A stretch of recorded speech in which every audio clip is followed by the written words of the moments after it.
So hello friends, welcome to Gaurav economic classes. Capital expenditure के बारे में पढ़ेंगे। इसके पहले हम लोगों ने रेवेन्यू एक्सपेंडिचर पढ़ा था। मेनली एक बात आप याद रखिएगा, जो रेवेन्यू एक्सपेंडिचर होता है वो रिकरिंग एक्सपेंडिचर होता है, मतलब कि बार बार करती है गवर्नमेंट। और जो कैपिटल एक्सपेंडिचर होता है वो लॉन्ग टर्म एक्सपेंडिचर होता है, मतलब कि 2-3 साल में गवर्नमेंट एक बार करती है। तो रेवेन्यू एक्सपेंडिचर और कैपिटल एक्सपेंडिचर को लेके एक बात ये जरूर ध्यान रखिएगा कि रेवेन्यू एक्सपेंडिचर भी मतलब क्या होता है, खर्चा, और कैपिटल एक्सपेंडिचर भी मतलब क्या होता है, खर्चा। बट जो रेवेन्यू एक्सपेंडिचर है वो रिकरिंग एक्सपेंडिचर है, जिसको, और जब रिकरिंग एक्सपेंडिचर में गवर्नमेंट की ज़्यादा लायबिलिटी और एसेट्स में फर्क नहीं पड़ता है, मतलब एसेट्स और लायबिलिटी में उतना फर्क नहीं पड़ता है। ठीक है, जैसे कि मैंने इंटरेस्ट पेमेंट भी बताया था। इंटरेस्ट पेमेंट मतलब क्या है, जैसे पास्ट ईयर का कोई लोन ले रखा है गवर्नमेंट ने, तो उसका इंटरेस्ट जब पे करेगी तो गवर्नमेंट की लायबिलिटी में कोई नहीं फर्क पड़ेगा। भाई लायबिलिटी में तो तब फर्क पड़ेगा ना जब पूरा पूरा लोन पे बैक करेगी। ठीक है ना। तो इंटरेस्ट पेमेंट कर रही लोन का, लोन नहीं पेमेंट कर रही है। ठीक है, अगर लोन रीपेमेंट कर रही होती वो आता कैपिटल एक्सपेंडिचर में। ठीक है, अभी हम लोग देखेंगे। अब देखिए, मेनली है कैपिटल एक्सपेंडिचर। कैपिटल एक्सपेंडिचर मतलब क्या होता है, कैपिटल एक्सपेंडिचर में वो खर्चे आते हैं गवर्नमेंट के जिसको करने से गवर्नमेंट की एसेट्स क्या होती हैं, क्रिएट होती हैं, और लायबिलिटी क्या होती है, कम होती है। ठीक है, एसेट्स क्या होती हैं, क्रिएट होती हैं, और लायबिलिटी क्या होती हैं, कम होती हैं। ठीक है। अब देखिए, सबसे जैसे मैं एग्जांपल आपको बताता हूँ कि जैसे मान लीजिए गवर्नमेंट ने किसी भी मल्टीनेशनल, कोई जो एमएनसी है, मल्टीनेशनल कंपनी है, उसके शेयर्स खरीद लिए गवर्नमेंट ने। तो गवर्नमेंट की क्या हुआ, एसेट्स बढ़ गई कि नहीं बढ़ गई। गवर्नमेंट ने हाईवे बनवा दिया, गवर्नमेंट की एसेट्स बढ़ गई कि नहीं बढ़ गई। गवर्नमेंट ने पब्लिक हॉस्पिटल बनवा दिए, गवर्नमेंट की एसेट्स बढ़ गई कि नहीं बढ़ गई कि नहीं। अब देखिए, कोरोना के टाइम गवर्नमेंट ने क्या करा, कई सारे हॉस्पिटल्स नहीं बनवाए, कई सारे, मतलब कई सारे वैक्सीन के लिए हॉस्पिटल कई सारे बनवाए। ठीक है। तो ये सारे क्या है, ये सारे गवर्नमेंट के कैपिटल एक्सपेंडिचर में आएंगे, क्योंकि जिस खर्चे से गवर्नमेंट की एसेट्स बढ़ती हैं उसको हम क्या बोलते हैं, कैपिटल एक्सपेंडिचर बोलते हैं। इतनी बात आप ध्यान रखिएगा। और ये कौन सा चैप्टर हम लोग पढ़ रहे हैं, गवर्नमेंट, तो गवर्नमेंट से रिलेटेड बात करेंगे। ठीक है। अब जैसे मान लीजिए गवर्नमेंट ने किसी को मतलब वर्ल्ड बैंक या आईएमएफ से लोन ले रखा था, और गवर्नमेंट ने रीपेमेंट ऑफ लोन करा, तो रीपेमेंट ऑफ लोन करने से क्या हुआ, गवर्नमेंट की लायबिलिटी क्या हुई, कम हो गई कि नहीं हो गई। तो ये भी हमारा क्या आएगा, ये भी हमारा कैपिटल एक्सपेंडिचर के अंदर आएगा, क्योंकि गवर्नमेंट क्या कर रही है, गवर्नमेंट की खर्चा होने की वजह से गवर्नमेंट की लायबिलिटी क्या हो रही है, कम हो रही है। गवर्नमेंट की रीपेमेंट ऑफ लोन करने की वजह से गवर्नमेंट की लायबिलिटी कम हो रही है, तो इस वजह से ये कैपिटल एक्सपेंडिचर में ट्रीट करा जाएगा। ये बात आप जरूर ध्यान रखिएगा कि जितने भी गवर्नमेंट के खर्चे हैं जिससे गवर्नमेंट की एसेट्स क्रिएट होती हैं और लायबिलिटी कम होती है, वो सारे कैपिटल एक्सपेंडिचर में लिखे जाते हैं। जैसे कि एग्जांपल हम लोग देखते हैं, जैसे गवर्नमेंट लैंड एंड बिल्डिंग बनवा रही है, कुछ भी बनवा रही है। जैसे अभी मान लीजिए पार्लियामेंट बना, न्यू पार्लियामेंट की बिल्डिंग बनी, ये कैपिटल एक्सपेंडिचर है। मशीनरी एंड इक्विपमेंट खरीदा गवर्नमेंट ने, capital expenditure. Purchase of share, किसी कंपनी के शेयर खरीद लिए, तो वो भी कैपिटल एक्सपेंडिचर, क्योंकि गवर्नमेंट की एसेट्स बढ़ रही। Government, central government state government को लोन दे रही है। ठीक है, तो लोन दे रही, वो भी हमारा कैपिटल एक्सपेंडिचर है। लोन और ग्रांट में बहुत फर्क है, मैंने बताया था। ग्रांट, जितने भी ग्रांट देती है, जितने भी ग्रांट इस सेंट्रल गवर्नमेंट स्टेट गवर्नमेंट को देती है, वो सारे आते हैं किसमें, रेवेन्यू एक्सपेंडिचर में। बट क्योंकि रिकरिंग फ्रॉम ना होते हैं, बार बार दिए जाते हैं। बट जो लोन होता है, लोन जो है हमारा, लोन जो सेंट्रल गवर्नमेंट स्टेट गवर्नमेंट को देती है, वो सारे हमारे कैपिटल एक्सपेंडिचर के अंदर आते हैं। ये बात हमेशा ध्यान रखिएगा, ग्रांट और लोन। बात ध्यान रखिए, ग्रांट अलग चीज होती है, लोन अलग चीज होती है। ठीक है। अब देखिए, प्लान और नॉन प्लान एक्सपेंडिचर क्या होता है। प्लान और नॉन प्लान एक्सपेंडिचर मतलब, प्लान मतलब जो हमने डिसाइड कर रखा है। जैसे गवर्नमेंट जब बजट बनाती है तो वो क्या पहले से डिसाइड रखती है कि इस साल हमें इस सेक्टर में इतना खर्चा करना है, इस साल हमें इस सेक्टर में इतना खर्चा करना है, एम्प्लॉयमेंट में इतना खर्चा करना है, और गरीबों के लिए इतना पैसा खर्च करना है। तो ये सारे नॉर्मली क्या है, प्लान और प्लान एक्सपेंडिचर है। ठीक है। अब देखिए, हम लोग पढ़ते हैं, देखिए हम लोगों ने अभी तक दो तरीके के खर्चे पढ़े, रेवेन्यू एक्सपेंडिचर और कैपिटल एक्सपेंडिचर। अब हम आगे और पढ़ेंगे कि प्लान और नॉन प्लान, दो तरीके के और खर्चे होते हैं, जो होता है प्लान और non plan expenditure. Plan expenditure क्या होता है, प्लान एक्सपेंडिचर मतलब कि जैसे गवर्नमेंट पहले ही से, मतलब जब गवर्नमेंट बजट बनाती है, नहीं बोलती है कि हम इतने साल इस साल इतने आईआईटी बनवाएंगे, इतने आईआईएम बनवाएंगे। तो ये सारे प्लान एक्सपेंडिचर है, क्योंकि गवर्नमेंट ने बता दिया है पहले ही से कि हम ये सब करेंगे। ठीक है, इतनी रोडें बनवाएंगे, इतने इतने, मतलब जो भी करेंगे।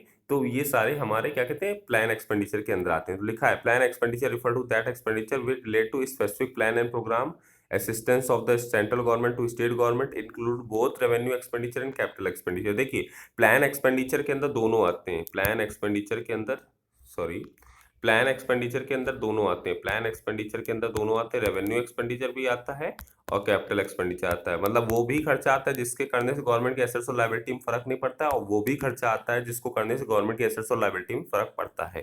ठीक है। अब देखिए नॉन प्लान एक्सपेंडिचर मतलब कि जैसे गवर्नमेंट का जो एकदम इमरजेंसी सिचुएशन हो गई, मतलब कोई जैसे मान लीजिए लॉ एंड ऑर्डर, जैसे मान लीजिए कि एकदम से कोरोना हो गया, तो कोरोना जैसे कोविड हो गया, तो कोविड के टाइम गवर्नमेंट को नॉन प्लान इतना डिसाइडेड नहीं था गवर्नमेंट का पहले से कि हमें इतना खर्चा करना पड़ेगा, बट एकदम क्या करना पड़ा, एकदम हमें खर्चा करना पड़ा कि नहीं करना पड़ा, गवर्नमेंट को ज्यादा खर्चा करना पड़ा कि नहीं। तो नॉन प्लान एक्सपेंडिचर मतलब होता है कोई सिचुएशन, रेयर सिचुएशन में कुछ ऐसा कुछ हो गया, फाइनेंशियल डिस्ट्रेस हो गया हमारी इकोनॉमी में, तो इसलिए गवर्नमेंट को अलग से पैसा खर्चा करना पड़ता है, वो डिसाइडेड नहीं होता पहले से। ठीक है। अब देखिए क्या लिखा है, डिड यू नो इट। ये पीडीएफ बनाने में थोड़ी प्रॉब्लम हो गई, बट मैं पढ़ देता हूँ। In India non plan expenditure is a significant part of the total government expenditure which is why physical discipline of the country remain a serious challenge. ठीक है। अब एक बात हमेशा ध्यान रखिएगा, मतलब इंडिया में बोल रहा है, यहाँ इसने ये बोला है कि इंडिया में गवर्नमेंट जो है ज्यादातर नॉन प्लान एक्सपेंडिचर करती है, मतलब कि कुछ ना कुछ ऐसा हो ही जाता है जिसकी वजह से गवर्नमेंट को एक्स्ट्रा खर्चा करना पड़ता है। ठीक है। और जिसकी वजह से हमारा कभी भी फिस्कल डिसिप्लिन नहीं रह पाता। फिस्कल डिसिप्लिन मतलब क्या होता है, फिस्कल डिसिप्लिन मतलब होता है कि जब जितनी गवर्नमेंट के रेवेन्यू है उतना ही गवर्नमेंट एक्सपेंडिचर करे। तो ये बहुत ही रेयर सिचुएशन है। क्यों? क्योंकि डेवलपिंग कंट्रीज में क्या होता है, डेवलपिंग कंट्रीज में ज्यादातर गवर्नमेंट को एक्सपेंडिचर ग्रेटर देन करना होता है रेवेन्यू से, जितनी गवर्नमेंट की कमाई नहीं उससे ज्यादा गवर्नमेंट को खर्चा करना पड़ता है।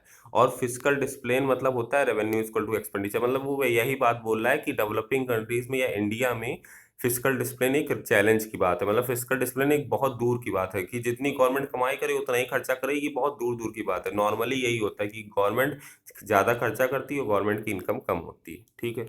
तो बजट एक्सपेंडिचर दो तरीके के होते हैं, रेवेन्यू एक्सपेंडिचर और कैपिटल एक्सपेंडिचर। और बजट एक्सपेंडिचर और एक और कैटेगरी हो गई है plan expenditure, non plan expenditure.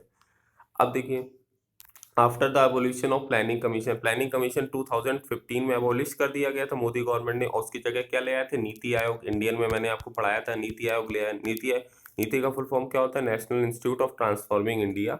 तो उसके बाद क्या हुआ, after the abolition of planning commission the government is also considering to abolish the classification of budgetary, मतलब गवर्नमेंट इस क्लासिफिकेशन को खत्म करने के चक्कर में है। मतलब कि गवर्नमेंट कह रही है कि अब सिर्फ एक ही क्लासिफिकेशन रखेंगे बजट एक्सपेंडिचर का, revenue expenditure plus capital expenditure, मतलब ये क्लासिफिकेशन नहीं रखेंगे। तो ये हम लोगों को कुछ साल बाद हमें पढ़ने को नहीं मिलेगा। ठीक है। चलिए पढ़ते हैं। अब ये हम लोगों ने मेन एक जिस्ट देख लिया। ठीक है। ये भाई यही तो था, revenue receipts, capital receipts, revenue expenditure, capital expenditure. ठीक है ना। अब चलिए देखते हैं हम लोग आगे इसके। ठीक है। ये आपको पढ़ना है, हॉट्स बहुत ही ज़्यादा इंपॉर्टेंट है, हॉट्स पढ़ने हैं आपको, ये जितना भी है रेवेन्यू, रेवेन्यू बजट और कैपिटल बजट के बीच में डिफरेंस। ठीक है। अब देखिए, अब हम लोग समझेंगे डेफिसिट, बजट डेफिसिट समझेंगे। बजट डेफिसिट ही तीन तरीके के होते हैं, बहुत ही ज़्यादा इंपॉर्टेंट है एग्जाम पॉइंट ऑफ व्यू से, बहुत ही ज़्यादा इंपॉर्टेंट है। ठीक है, मैंने तभी इंपॉर्टेंट लिख दिया है। अब देखिए, हम लोग देखेंगे बजट डेफिसिट। बजट डेफिसिट मतलब क्या होता है, देखिए बजट डेफिसिट पहली बात तो तीन तरीके के हैं, रेवेन्यू डेफिसिट, फिस्कल डेफिसिट और प्राइमरी डेफिसिट। बजट डेफिसिट या बोल दीजिए या गवर्नमेंट डेफिसिट बोल दीजिए, बात एक ही है। बजट डेफिसिट तब होता है जब गवर्नमेंट का टोटल एक्सपेंडिचर ग्रेटर देन हो जाता है टोटल रिसिप्ट्स, मतलब जब गवर्नमेंट खर्चा ज़्यादा करती है और उसकी रिसिप्ट्स कम होती है, मतलब इनकम कम होती है और खर्चा उसका ज़्यादा हो रहा होता है, तो हम उसे क्या बोलते हैं, बजट डेफिसिट बोलते हैं। ठीक है। टोटल एक्सपेंडिचर बोल दीजिए या गवर्नमेंट एक्सपेंडिचर बोल दीजिए, बात एक ही है। जब गवर्नमेंट का एक्सपेंडिचर ग्रेटर देन हो जाता है गवर्नमेंट रिसिप्ट से, तो उस कंडीशन को हम क्या बोलते हैं, बजट डेफिसिट। और बजट सरप्लस कब बोलेंगे, जब गवर्नमेंट का रेवेन्यू ग्रेटर देन एक्सपेंडिचर होगा, तो इसको हम बोल देंगे बजट सरप्लस। ठीक है। तो यही यहाँ लिखा है कि budget deficit is equal to BE minus B R, मतलब कि budget expenditure minus B R, या budget deficit is equal to budget expenditure greater than budget receipts. भाई बजट रिसिप्ट्स बोल दीजिए या गवर्नमेंट रिसिप्ट्स बोल दीजिए या टोटल रिसिप्ट्स बोल दीजिए, बात एक ही है। ठीक है। अब ये समझिएगा आप कि मतलब कि जब गवर्नमेंट का मेनली इसमें यही बोला है कि गवर्नमेंट का खर्चा ज़्यादा हो जाता है, गवर्नमेंट की इनकम कम होती है। और गवर्नमेंट की इनकम कहाँ से आती है, भाई गवर्नमेंट के खर्चे दो तरीके के होते हैं, रेवेन्यू एक्सपेंडिचर में या तो पैसा वो खर्च करेगी या तो कैपिटल एक्सपेंडिचर में करेगी। और गवर्नमेंट की इनकम के दो सोर्सेस होते हैं, या तो रेवेन्यू रिसिप्ट होता है या तो कैपिटल रिसिप्ट होता है। तो जब ये रेवेन्यू एक्सपेंडिचर और कैपिटल एक्सपेंडिचर ग्रेटर देन हो जाते हैं रेवेन्यू रिसिप्ट्स और कैपिटल रिसिप्ट्स से, ठीक है, मतलब कि टोटल एक्सपेंडिचर जो गवर्नमेंट का ज़्यादा हो जाता है और टोटल रिसिप्ट्स कम रह जाती हैं, तो उसको हम क्या बोलते हैं, बजट डेफिसिट, ठीक है, या गवर्नमेंट डेफिसिट। अब हम लोग समझेंगे बजट डेफिसिट्स का सबसे पहला important type revenue deficit. Revenue deficit ध्यान दीजिएगा, रेवेन्यू डेफिसिट वो डेफिसिट होता है जब हमारा रेवेन्यू एक्सपेंडिचर ग्रेटर देन हो जाता है रेवेन्यू रिसिप्ट से। जब हमारा रेवेन्यू एक्सपेंडिचर ग्रेटर देन हो जाता है रेवेन्यू रिसिप्ट से, मतलब कि गवर्नमेंट का वो वाला खर्चा ज्यादा हो जाता है जिसको करने से गवर्नमेंट के एसेट्स और लायबिलिटी में फर्क नहीं पड़ता है, किससे, गवर्नमेंट की वो वाली इनकम से जिसको जिसके आने से गवर्नमेंट के एसेट्स और लायबिलिटी में कोई फर्क नहीं पड़ता है। समझ गए ना। रेवेन्यू एक्सपेंडिचर में हम लोग क्या पढ़ते थे, रेवेन्यू एक्सपेंडिचर मैंने आपको बताया था कि रेवेन्यू एक्सपेंडिचर में वो चीजें लिखी जाती हैं जिसको करने जो गवर्नमेंट रिकरिंग करती है, रिकरिंग बार बार करती है, और जो क्या कहते हैं कि गवर्नमेंट को करने से एसेट्स और लायबिलिटी में फर्क नहीं पड़ता है। और रेवेन्यू रिसिप्ट्स मैंने tax receipts non tax receipts बताई थी कि रेवेन्यू रिसिप्ट्स में क्या होता है, इसके आने से, मतलब रिसिप्ट है तो पैसे की आने की बात होगी, और इसके आने से गवर्नमेंट की एसेट्स और लायबिलिटी में कोई फर्क नहीं पड़ता है, ठीक है। तो जो रेवेन्यू डेफिसिट कब होता है, जब गवर्नमेंट का रेवेन्यू एक्सपेंडिचर ग्रेटर देन हो जाता है रेवेन्यू रिसिप्ट से, ठीक है। अब बात हम देखते हैं भाई, अगर रेवेन्यू डेफिसिट हो गया तो इसके इम्प्लीकेशन क्या क्या होंगे, कंक्लूजन क्या क्या होगा, देखते हैं।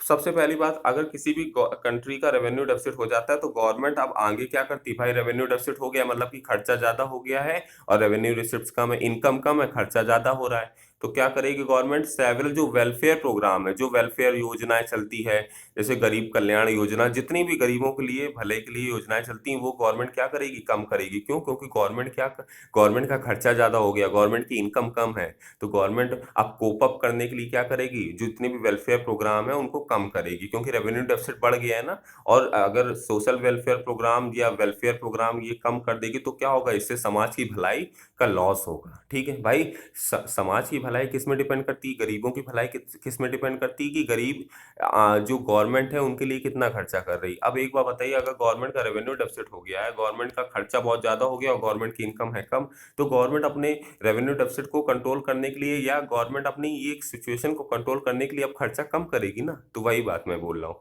अब दूसरी बात ये कर सकती है गवर्नमेंट, बोरोइंग करेगी, क्योंकि गवर्नमेंट का खर्चा ज्यादा हो गया है और गवर्नमेंट की इनकम है कम, तो गवर्नमेंट इसे कोप अप करने के लिए क्या करेगी, बोरोइंग करेगी। और जब बोरोइंग करेगी तो गवर्नमेंट की लायबिलिटी बढ़ जाएगी, और गवर्नमेंट की जब लायबिलिटी बढ़ जाएगी तो गवर्नमेंट की क्रेडिट वर्दीनेस कम होती जाएगी। अब एक बात बताइए, सिंपल सी आप बात बताइए, एक आपका दोस्त है, तो वो क्या कहते हैं, वो खर्चा बहुत करता है मगर उसकी इनकम कुछ नहीं है, तो आप उसे पैसा देना पसंद करेंगे, नहीं देना पसंद करेंगे। तो यही गवर्नमेंट के साथ होता है, जब गवर्नमेंट को इंटरनेशनल ऑर्गेनाइजेशन पैसा देती हैं तो वो देखती हैं कि गवर्नमेंट की इनकम कितनी हो रही है और गवर्नमेंट खर्चा कितना कर रही है। चलो एक बार तो लोन दे दिया है बट दोबारा लोन नहीं देंगे, क्यों? क्योंकि जब जिसकी खर्चे हैं 100 रुपए और इनकम है 10 रुपए, तो वो लोन का रीपेमेंट कैसे करेगा भाई?